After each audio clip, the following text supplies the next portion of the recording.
Hi, my name's Kathy Alexander. Larkin and I are teacher moms with a combined experience of 40 years in education. We're here to tell you our stories from the perspective of teachers who at one time believed kids with learning differences belonged in the other class, to teachers who now see the value of full inclusion for all.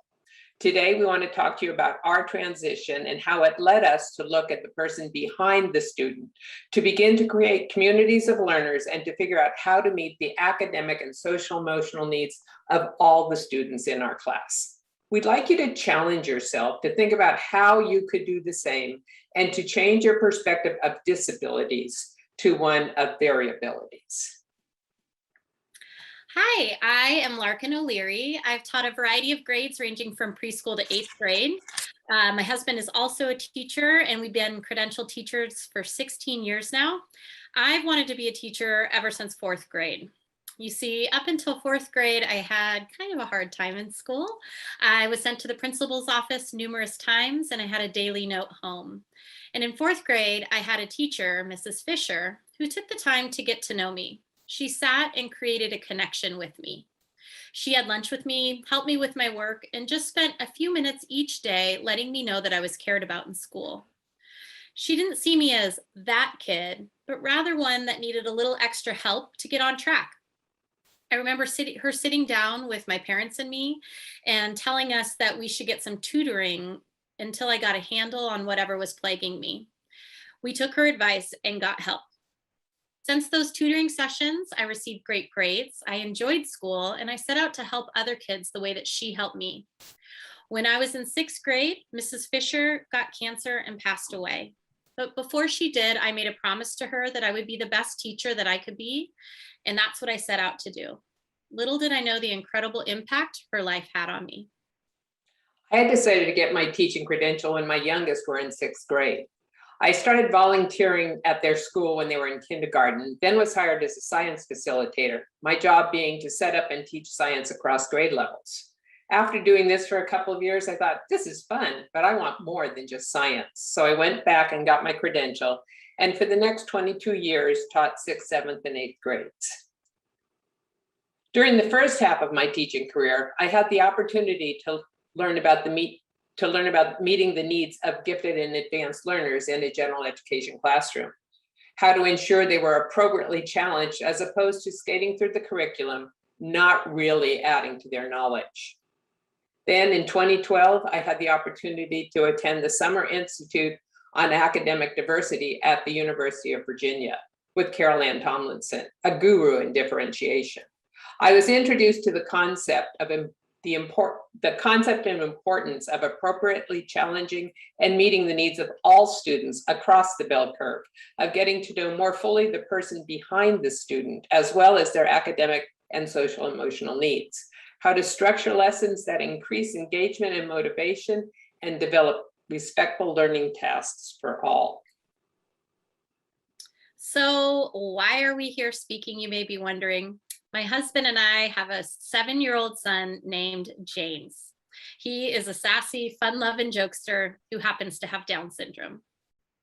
Down syndrome is a chromosomal abnormality where there are 3 copies of the 21st chromosome instead of 2.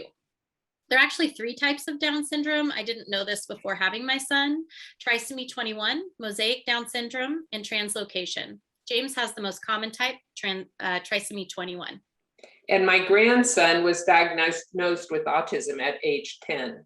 Autism is normally diagnosed in early childhood. Anthony wasn't that lucky. Since having James and Anthony's diagnosis, our perspective on just about everything has changed. From very passionate teachers who loved and cared about all of their students, who spent hours after school designing fun lessons and attending trainings, yet were afraid of teaching the outliers because we didn't think we could do it, to people who are advocating for all children to be educated together. This metamorphosis is easily described by my saying, you don't know what you don't know until you know. So let's learn. Here's a little background on me. As a soon-to-be mom, my life was pretty normal. We did the typical baby showers, eating lots of ice cream, nursery decoration, and of course, not being able to see my toes. We had our birth plan, our after-birth plan. I had it all figured out. I was going to have my baby and return back to school like everyone else does. It was my passion and my first love, after all. Then we had James. It was a chaotic birth that I'll spare you the details, but I can liken it to a scene in Beauty and the Beast where they begin singing Be Our Guest. Everything was around me in motion, and everything around me was in motion. And James Allen O'Leary entered this world on St. Patrick's Day via emergency C-section. He even had a little red tuft of hair. They told me to pull back my shirt and get ready for some skin to skin, only he never came. He let out one cry, and so they rushed him off to the NICU, and my dazed husband followed behind them. I laid on the table as they stitched me back up, wondering what the heck happened. I didn't eat the cheese or lunch meat they warned you about. I didn't drink or smoke, and I even gave up caffeine 6 months before trying to get pregnant, and for a teacher, that's an extra feat. So what was going on with my little guy? Hours later, I was finally wheeled in to meet my son. The doctors surrounded my husband and me as they told us the news. I'm sorry to say, it looks like your son has some markers to indicate he has Down syndrome. First is the large hole in his heart. He'll need to have open heart surgery. We're not sure how soon, so we're taking him by ambulance to San Francisco right away. The doctor kept on talking, but I didn't hear a word he was saying. Down syndrome, heart issues? But he was only 6 days early. I had done everything in this pregnancy I was supposed to, and nothing I shouldn't. Certainly he was mistaken. Fast forward 7 years, 3 major surgeries, 27 other minor surgeries, hundreds of days in the hospital, countless doctors and therapy visits, and here we are. My son is alive. He's thriving and entering the educational world. And just as he is entering, I was sort of forced to take a break. With all of the hospital stays, I ran out of sick days to use. My district was beyond supportive of my attempts to claw at my job, but there was just no way. Writing subplans in the emergency room and the PICU while my son was fighting for his life just became too overwhelming. Teaching is my passion, my hobby, and my first love. Telling my students I wasn't coming back was one of the hardest things I've ever had to do, and I had to do it 3 times since James was born due to his medical issues, and it never got any easier. Now my son is thriving. He's walking and running and jumping up a storm. He's talking and signing and definitely keeping his teachers on their toes. And now I have the opportunity to reflect, learn, and grow, and that's just what I'm doing. While this graphic shows 8 characteristics of autism, there are many more, and as the graphic shows, they overlap. My grandson's autistic characteristics didn't surface until he hit kindergarten when things started to unravel. Most autism is identified in early childhood, ages 2 to 3. His diagnosis took another 7 years. He had difficulty sitting in a circle and relating to his peers, and he was more comfortable with adults. His linear black and white thinking became more apparent and created issues with his teachers and other students. As he continued through primary grades, his teachers had to take the rest of the class outside many times because of his anger and inability to be flexible. Sensory processing issues increased. And even though he was seen by the school psychologist and was the focus of many student study teams and principal visits, nothing changed. Until he reached 4th grade, when he was finally diagnosed as having autism with some oppositional defiance issues. He was also identified as gifted that year. So not only was his social emotional learning asynchronistic, so was his academic. He entered a special day class in 5th and then in 6th grade transferred to a school specializing in meeting the needs of children who are autistic, whose philosophy was that all children deserve the opportunity to learn and will succeed when provided with a proper learning environment. Because both his parents are working, I was often called upon to pick him up from school, to convince him to come out of the bathroom where he was hiding, to just sit with him when he refused to speak. This is a person that I've had a special connection with since the day he was born, and it hurt to see him going through so much pain and not understanding why. My experience with Anthony and seeing his pain have only fueled my beliefs in the importance of looking at the whole child and working to meet their needs in the classroom. As teachers, prior to having our kids, we hate to admit that we weren't the best teacher to all students. Don't get us wrong. We spent many 14-hour days, weekends, and evenings after those 14-hour days trying to perfect our passion. We loved creating challenging curriculum that kept our kids engaged. We loved all of our students, and we truly wanted what was best for them. We took all the professional development and attended many conferences. We thought we were doing a great job. We even won a few awards, but looking back now, we realized where we went wrong. We had a different mindset. We didn't understand inclusion and how it could possibly work. I'm just one teacher, we would think. How in the world are we supposed to reach kids who are way above grade level while also reaching those who are so far below? How can we manage behaviors that we don't understand? Shamefully, we'll admit that our mindset was, those kids belong in another class.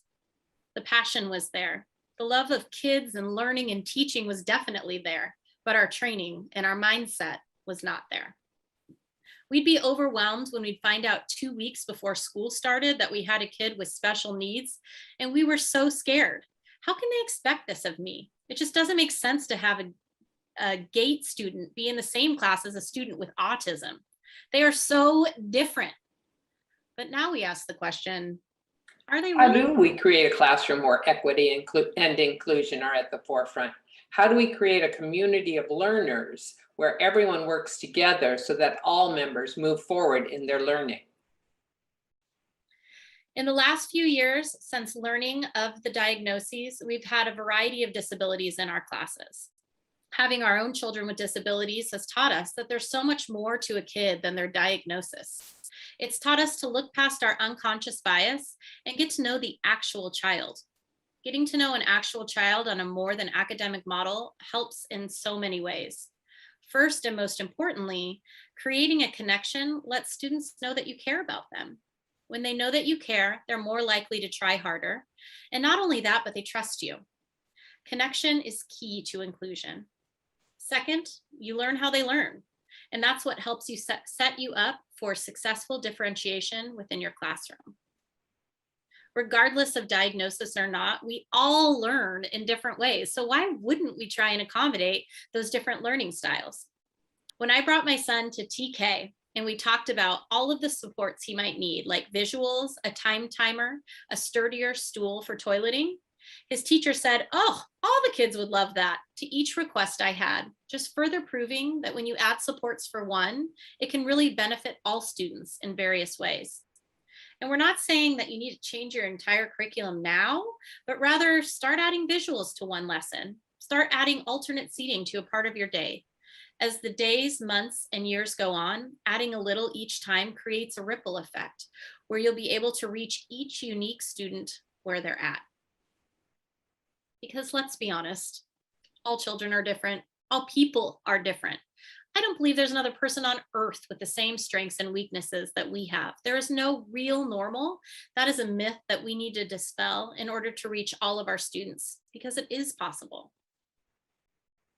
As educators, we've loved each and every one of our kids, but we didn't have these skills. We desperately wanted success, but didn't know how to attain it. We didn't realize when we got the news that a child had autism, it wasn't a one-size-fits-all approach. Regardless of diagnosis, each child is unique. To best teach each child, we must understand their unique learning profile, which can be difficult when you have so many students. This is why using a broader approach to teach is vital. In the long run, it definitely makes the job easier. Check out this video from Shelley Moore, who presented earlier in the conference. She explains it in a great way. Hi, my name is Shelley Moore, and I'm a third-year PhD student at the University of British Columbia in Vancouver. As Canadians, we have a reputation for finding and embracing the strength in our diversity. This value, however, hasn't been reflected in our classrooms, which still segregate students by ability, especially students with developmental disabilities. There's a gap in our understanding about what we know inclusive education to be, philosophically, versus what we understand and the importance of understanding inclusion in our practice. This is the question I'm trying to answer in my research, is how can we find the value in the day-to-day practice in our classrooms in terms of inclusive education? So how am I gonna explain this to you? Now I can sit here and try and describe this, or we could have a little bit more fun. Why don't we go bowling? So let's talk about bowling. You have 10 pins, you have 2 balls, and you have a lane. The goal is to knock down as many pins as you can. But if you don't get them all, it's okay because you have another chance. But when I bowl and roll the ball down the middle and I don't knock them all down, what often ends up happening to me is that there's 2 pins left standing on either end and they stare at you. It's the 7-10 split and it's the hardest shot in bowling. How is bowling like teaching? The ball was the lesson, the pins are the kids. We aim for the middle, we do the best we can. The pins that are left standing, we often have another chance to kind of get to them, but at the end of the day, those 2 pins that are staring, looking at you, are kids who need the most support and are kids who need the most challenge. So we end up choosing one, and the other one is left standing. I just took all the fun out of bowling. Now, I don't know how many times you've watched professional bowling, but I spent an afternoon watching professional bowling, and let me tell you, there was not one bowler who rolled that ball down the middle of the lane. They throw the ball down the lane at a curve. And I was actually really curious about this, so I called up a professional bowler. He was so excited. I don't think he gets a lot of calls about education. He said the reason why the ball has to enter at a curve is because you will knock down more pins and create a bigger domino effect if you enter at that angle. But in order to do that, you have to change your aim. In order to knock down the most pins with one shot, he aims for the pins that are the hardest to hit. Now let's just let this sink in for a second. We are taught to teach the head pins. We are not taught to teach to the kids who are the furthest and the hardest to get to, the kids with autism, the kids with Down syndrome. The part that's critical here, and it really aligns with universal design for learning, is that so often the supports that we design for those kids on the outside of the lane are actually supports that all of the kids need. This is the part we need to understand if inclusive education is going to move forward in Canada. How can we find this value of diversity in our classrooms between the students? This is not just important for the outside pins, but it's critical for every single one of us. And just think, all we need to do is change our aim. Look how bowling changed education. She says it in such a great way, changing our aim to find the strength that lies in our diversity. It's my favorite line because it's so true. Each human has a unique gift to offer the world if only we're prepared enough to recognize them. So how do we conquer that 7-10 split? As we move into the how of making equity and inclusion work in the classroom, we want to pause for just a few seconds to think about what Shelley just said. We call this wait time. Time to allow ourselves or our students to process what we've just seen, heard, and introduced to. We know that not everyone processes new information at the same rate. And as I tell the students all the time, just because you came up with the answer quicker than someone else doesn't mean that you know more. Wait time is a good opportunity for your audience to fit what they've just heard into what they already know, to come up with questions, and sometimes just to give their brain a little rest. So give yourself the next 30 seconds. And as you can see, we've actually got a timer there. So we actually want you to think about it, to think about what you've heard so far, to jot down reactions, questions. So take that time, give it to yourself.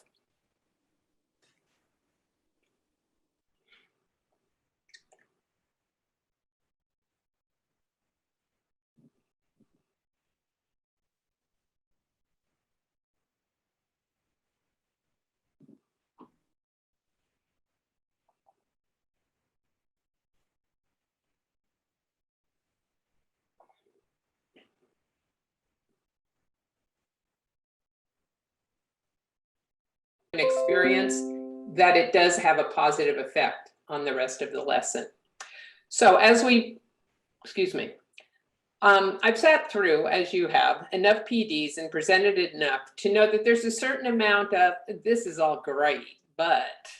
So I'm asking you to spend the next part of our presentation suspending disbelief and looking at what we're saying through the perspective of the discovery of curriculum rather than the coverage of curriculum. This helps put the children at the forefront. So there's 3 elements that we're going to focus on today. that will help you in meeting the wide range of academic and social emotional needs in your classroom. Understanding by Design, also known as UBD, is a curriculum design model focusing on the what and how of teaching. Think of it as a roadmap taking us to our final destination. Differentiation looks at who's in your classroom, who's going to be on this trip with you, what their needs are, and how you can make this excursion meaningful and enjoyable for them. It's a tool to help ensure that they get all they can out of the experience and are able to share that with you. Universal Design for Learning, also known as UDL, is about removing barriers that might arise on this journey or learning opportunity for all students. Recognize that there can be barriers to learning all along the bell curve, regardless of ability. Gifted students can have barriers as well as your struggling learners. It's about making sure that obstacles along the way are removed or minimized. Together, these three tools provide opportunity to create and support a successful, productive, and inclusive learning environment. As I mentioned, Understanding by Design is the roadmap for what you're teaching. It's about recognizing where you're starting from, determining where you want to go, and anticipating those obstacles that may arise and being prepared for them. It's planning with the end in mind. It's being proactive rather than reactive. And you'll hear me repeat that a few times. What do you want them to know, understand, and do when they walk out the door? Your starting point is your grade level standards, which are the same for everyone in your class. You might also include some social emotional goals that you want your students to reach, such as working in a group, interacting with a variety of other students, learning how to ask for help. Having an essential question or big idea gives your unit or your lesson purpose and relevance. It can tie different curricular areas together and provides a structure to hang new information on. The know, understand, and do, if you look at your standards, the nouns are frequently the knows, the verbs are the do's. Assessment, both formative and summative, should take place all along the way. Just like on a road trip, are we on the right road? Do we need to stop for a bit or move faster? Do I need to adjust my steering wheel? Do we need different supplies?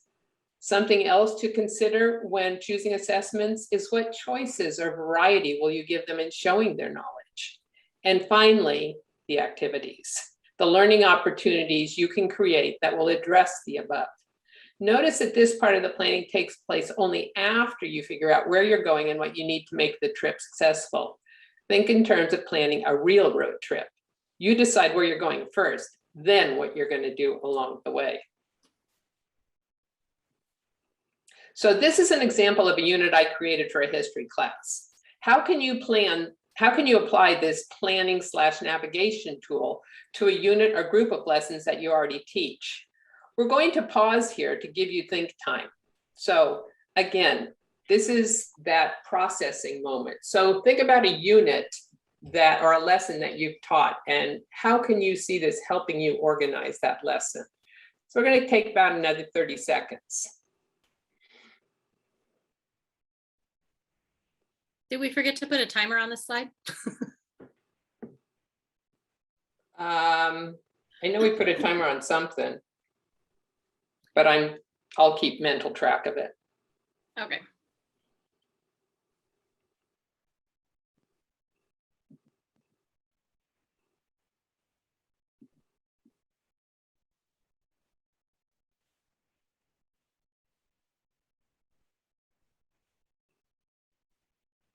So go ahead and give yourself another 10 seconds, kind of pull those thoughts together. All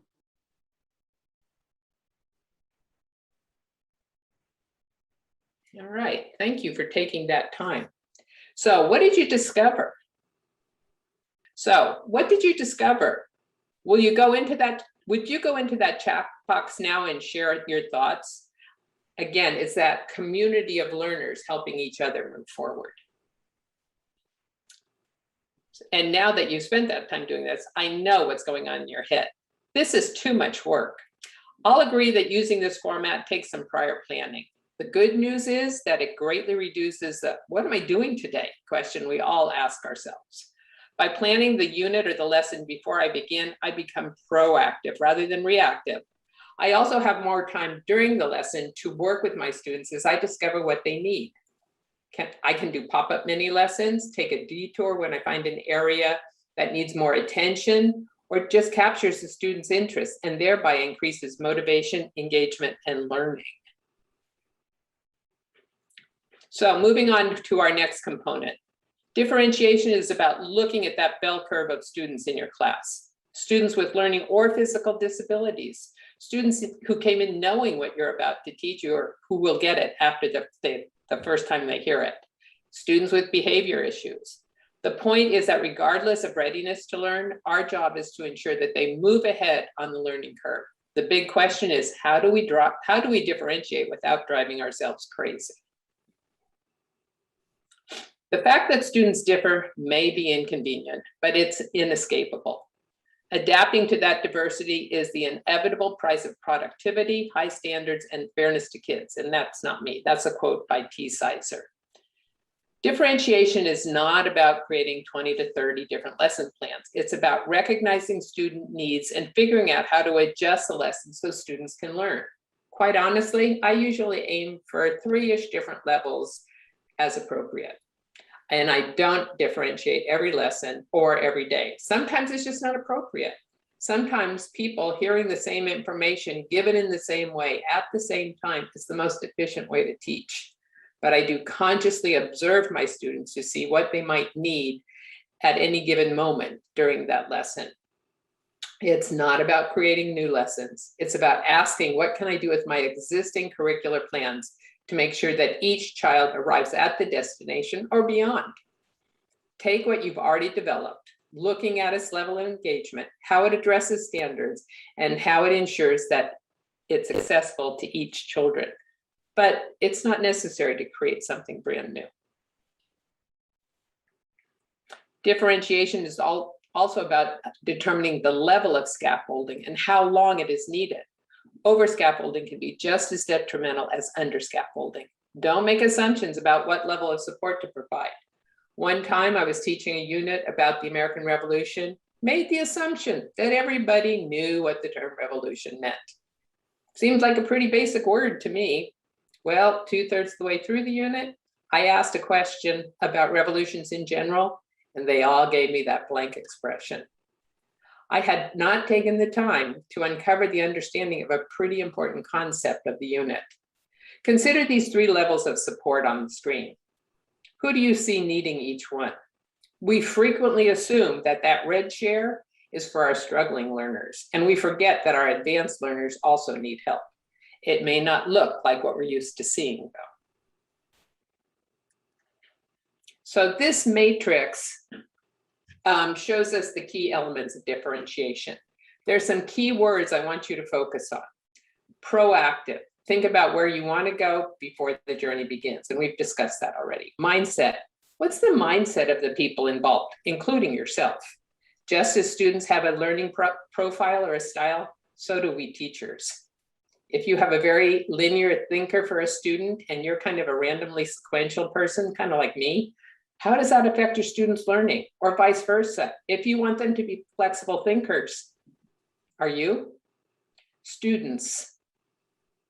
We also have to consider how comfortable they are with taking learning risks. Have we created that environment where they're willing to try something new or to work that little extra bit? So differentiating can be done through these 4 areas that are highlighted. Content, everyone's focused on the same standards, but their resources are differentiated. When we think about process, how do we take into consideration the fact that not everyone processes in the same way or at the same speed?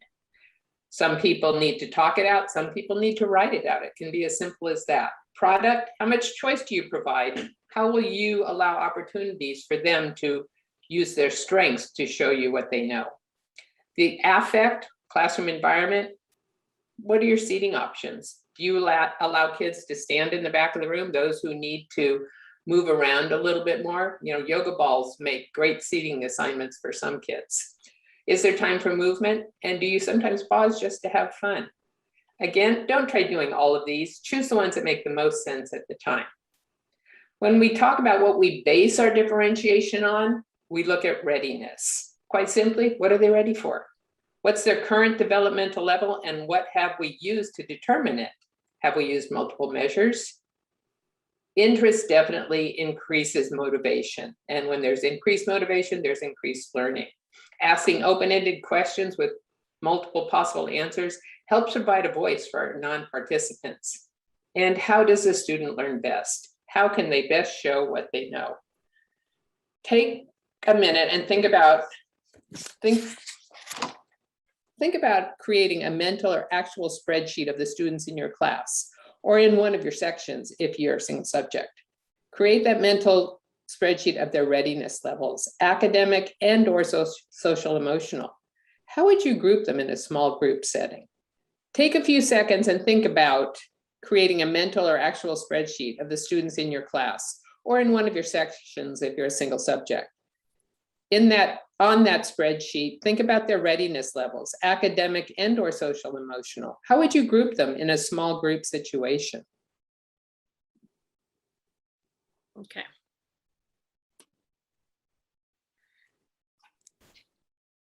These are the tools for differentiating through readiness, but I want to focus on the warm demander because when I first heard about this, it really spoke to me.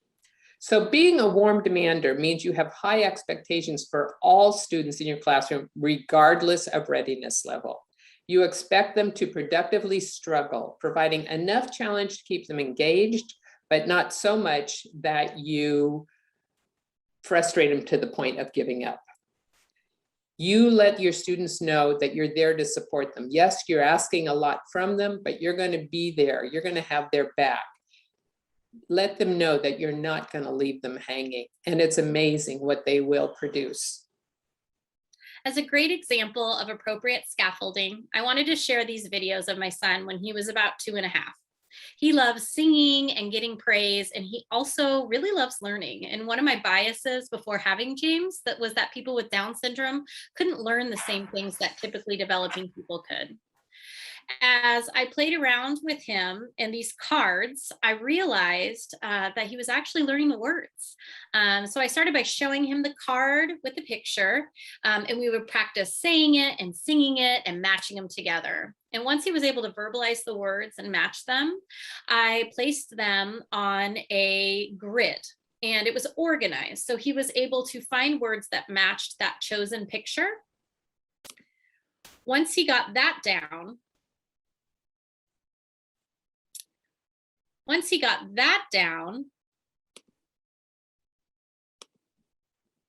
and was successful with that, I just set all of the cards out on his tray, as you can see in this video.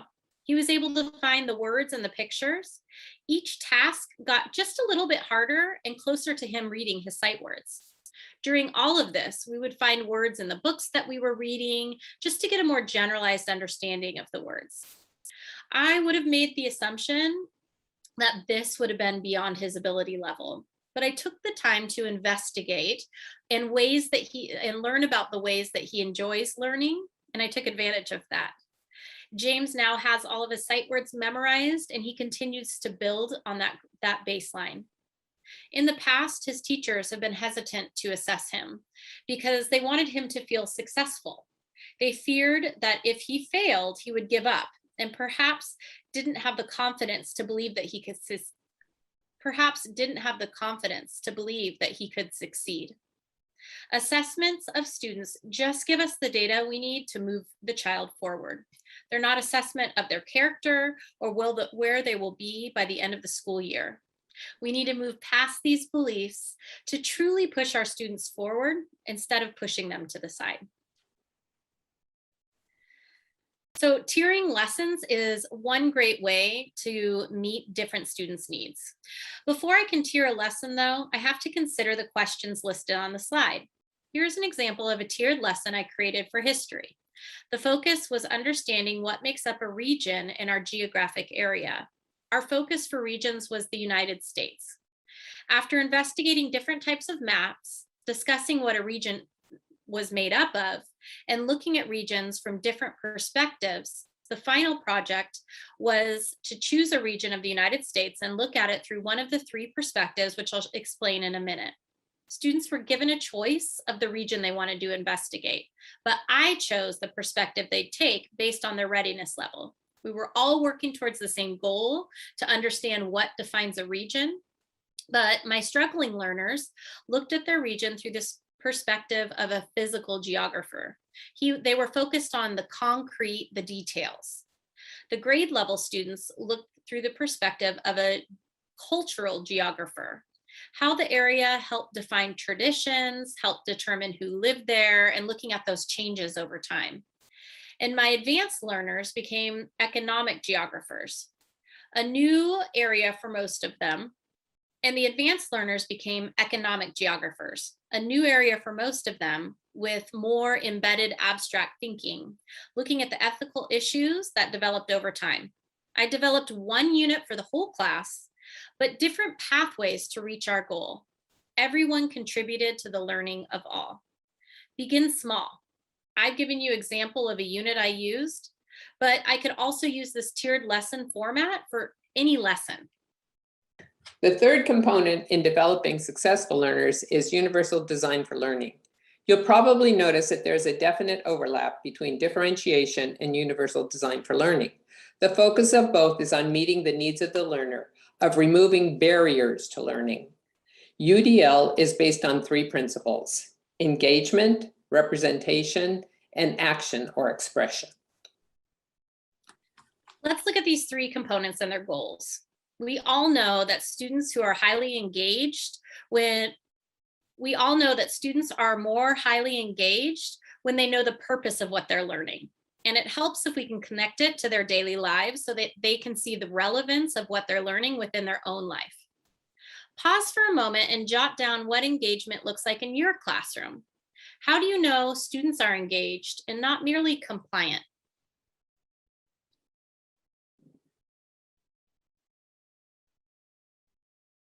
Representation.